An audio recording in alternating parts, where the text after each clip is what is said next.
ईश्वर का यह कैसा न्याय, पापी मौज में पुण्यात्मा कष्ट में। आपके मन में भी कभी ऐसे प्रश्न आते हैं क्या? मैं तो इतनी पूजा पाठ भक्ति भाव में लीन हूँ, फिर भी मेरे साथ ही ऐसा क्यों होता है? भगवान सारी परेशानियाँ मुझे ही क्यों देते हैं? दुष्ट लोग तो इतने सुखी हैं और धर्मात्मा ही सारे कष्ट भोग रहे हैं।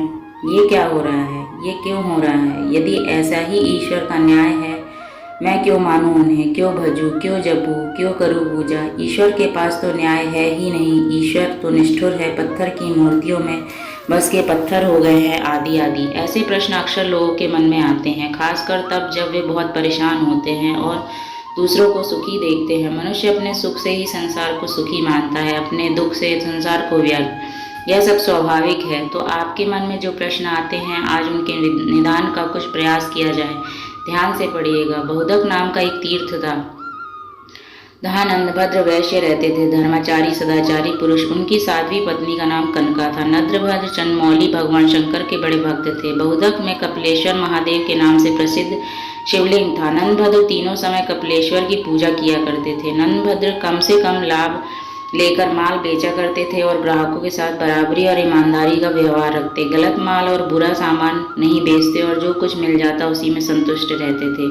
नंदभद्र का जीवन सन्यासियों जैसा था। सब नंदभद्र का सदाचारी संपन्न सुखमय जीवन की प्रशंसा करते। नंदभद्र के पड़ोस में रहने वाला सत्यव्रत, जो बड़ा नास्तिक एवं दुराचारी था, उनसे जलता था। सत्यव्रत जानना चाहते थे कि किसी प्रकार नंदभद्र का कोई दोष दिख जाए तो उसे धर्म के मार्ग से गिरा दूं। नंदभद्र पर झूठे आरोप लगाना और सदा उनके दोष ही ढूंढते रहना उसका स्वभाव बन गया था। दुर्भाग्यवश अचानक नंदभद्र का इकलौता पुत्र गंभीर रूप से बीमार हो गया। नंदभद्र ने दुर्भाग्य मान शोक नहीं किया। पुत्र के बाद उनकी पत्नी कनका भी गंभीर रूप से बीमार हो गई। नंदभद्र पर विपत्तियां आई देखकर उनके पड़ोसी सत्यव्रत को बड़ी खुशी हुई। उसने सोचा कि शायद नंदभद्र को धर्म से भटकाने का यही अवसर है। उसने नंदभद्र को सांत्वना देने का ढोंग करते हुए कहा, तुम्हारे जैसे धर्मात्मा को यह दुख उठाना पड़ रहा है। लगता है कि धर्म कर्म सब ढकोसला है। कई बार सोचा कि मैं तुमसे कहूँ, पर संकोचवश कहा नहीं। दिन में 3 बार पूजा स्तुति सब व्यर्थ है।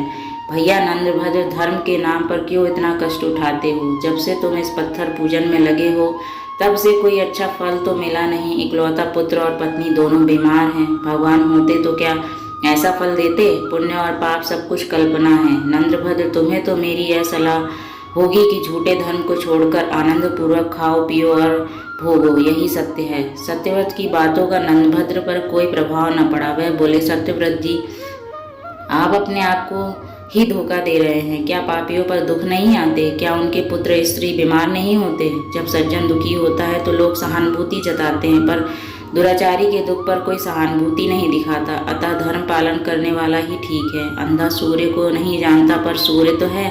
ईश्वर के बिना संसार का संचालन नहीं हो सकता। सत्यव्रत ने उसे टोक कर पूछा, देवता है तो दिखाई क्यों नहीं देते? नंदभद्र ने कहा, देवता आपके पास आकर याचना नहीं करेंगे कि हमें आप मानिए।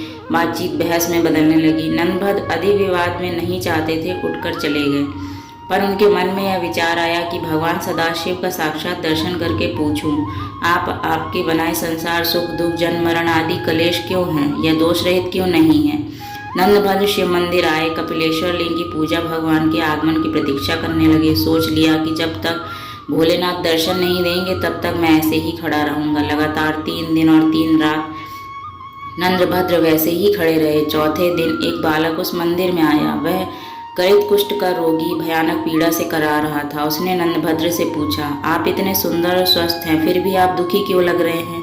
नंदभद्र ने अपना संकल्प उसे बताया। बालक ने कहा, अनचाहे का मिलना और मनचाहे का बिछुड़ना, इससे मानसिक कष्ट होता है। रोग और परिश्रम से शरीर को कष्ट होता है। मानसिक कष्ट से शारीरिक कष्ट होता है, और यदि शरीर में कष्ट हो तो मानसिक कष्ट होना स्वाभाविक ही है। दोनों एक दूसरे के साथ जुड़े हुए हैं।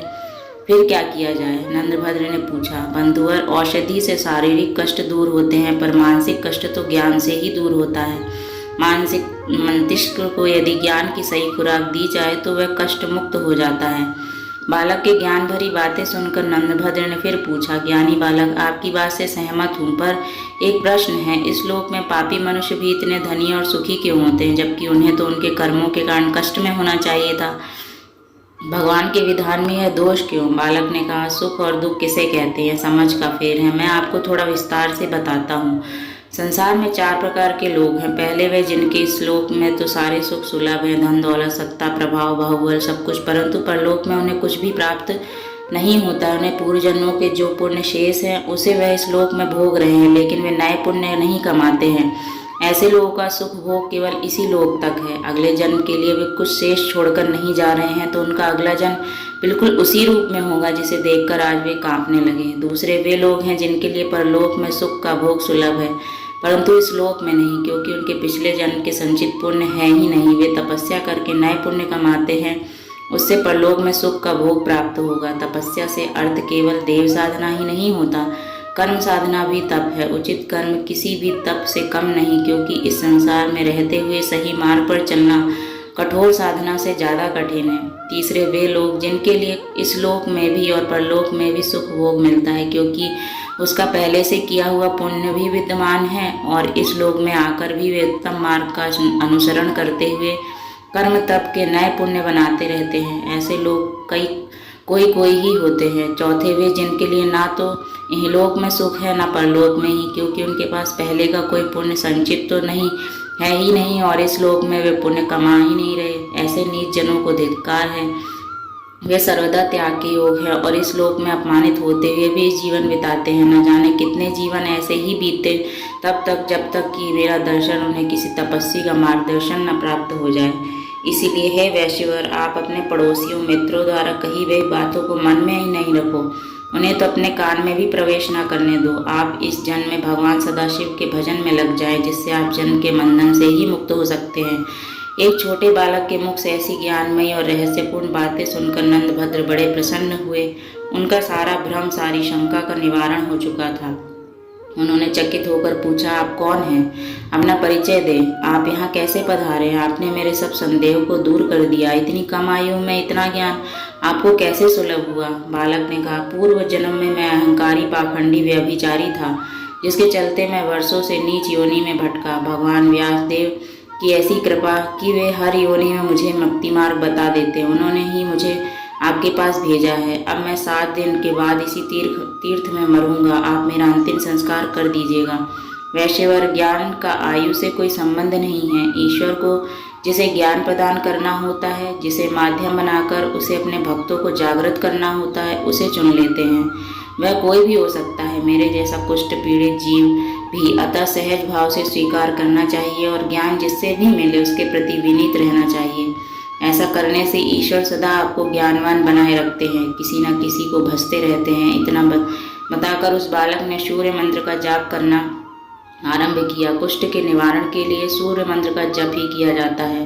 भगवान श्री कृष्ण के पुत्र शाम ने भी सूर्य की उपासना से कोढ़ से मुक्ति पाई थी। 7वें दिन उस बालक ने अपने प्राण त्याग दिए। नंदभद्र ने विधि पूर्वक उसका अंतिम संस्कार किया। नंदभद्र को जीवन की सच्चाई और सार्थकता का बोध हो गया था। शेष जीवन उन्होंने भगवान शिव और सूर्य की उपासना में लगा दिया तथा अंत में जीवन मरण से मुक्ति पाकर भगवान शिव का साक्षात प्राप्त किया। स्कंद पुराण की इस कथा से आपके मन में बहुत से भ्रम दूर हुए होंगे। ऐसी ही आशा है। आपको जीवन के क्या मार्ग अपनाए रखना है इसका भी संकेत मिला होगा। पुराणों की कथाओं में जीवन के अनमोल रहस्य सांकेतिक रूप से दिए गए हैं। व्हाट्सएप के माध्यम से मैं वही प्रयास करती हूँ कि कथा से ज़्यादा कथ्य यानी जो बात कहने की कोशिश की गई हो उसे समझा जाए, बताया जाए, अपनाया जाए। कहानी अगर आपको पसंद आई हो तो लाइक करें, दोस्तों में शेयर करें और ऐसी ही कहानियों को सुनने के लिए हमारे चैनल को सब्सक्राइब करें। धन्यवाद।